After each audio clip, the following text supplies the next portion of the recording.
Hey everyone. Okay, so if I'm understanding what this chapter is telling me correctly, basically children's nightmares have become reality and are running rampart across Elbaf, which, as we come to learn by the end of the chapter, this is Killingham's doing as part of the plan to kidnap the children. And this arc just continues to throw me in all different directions, because now, in knowing what's going on, I'm like, you know what, Luffy? Do it. Screw the danger. Screw what Elbaf thinks of you for freeing Loki. Just do it. We are in a disaster situation that actually might need his help now. In saying that, though, let's talk about Gunko, because as we see, one of the monstrosities brought forth was a monstrous image of Nika, and it which was brought about from basically one of the children's drawings. So, but in saying that as well, we we also learned that Nika is something that Gunko fears as well. So the obvious question is, what's the reason for Gunko's fear? Why is she afraid of Nika? Is it just a blanket fear of Nika returning like so many of the government have? Or is it more personal for her, like and maybe something that happened in her past for her to see Nick as a monster is my big question. And if I had to take a personal shot in the dark, as far as like what as to why Gunko fears Nika, I tend to think it's one of those like reverse perspective things where many people who were considered slaves see Nika as a hero for freeing them. But the reverse can also be true. As much as much as the world government and nobles are total fucking asshats, at the time, all those centuries ago, there were casualties on both sides of that war that Nika brought about.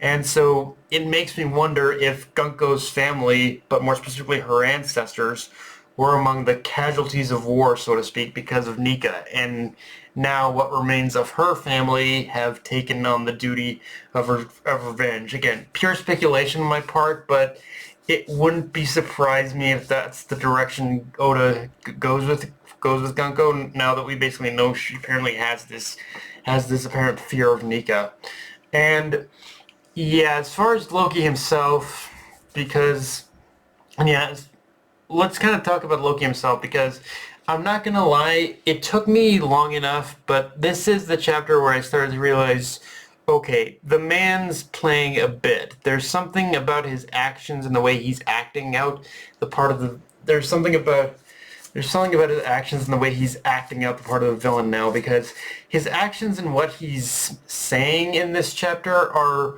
starting to feel a little overly exaggerated. Like with him saying, "I can bring you all to ruin," it feels like what he's really saying is, "Release me, you fucking idiots! I can help." Like I don't know.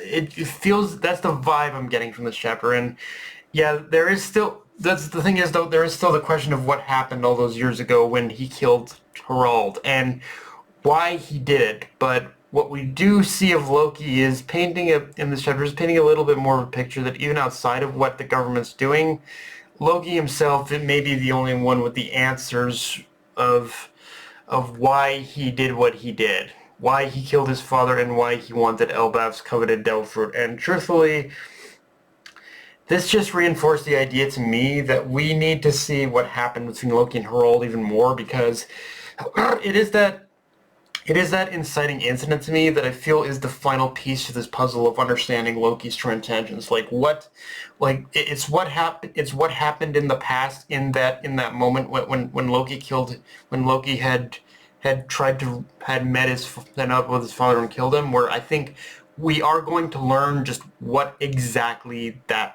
was, like what exactly happened there, what happened between the two that caused Loki to kill his father. I think we kind of need just the answers to those questions. Um, Other than that, I did like how this chapter not only introduced us to the other teachers of the Walrus School, but also just how proactive they are. Like, the teachers aren't just like sitting around waiting for a miracle to happen when they learn the children are missing. They actually take the initiative, even if they are likely not to stand a chance when they realize what's going on. But the lead the but the it at least the moment is at least in the moment, it's good to see them take control of the situation as much as they can. Of course, at the same time, it's also through the casualties we do see that it also kind of illustrates just how ill-prepared Elbaf still was for this.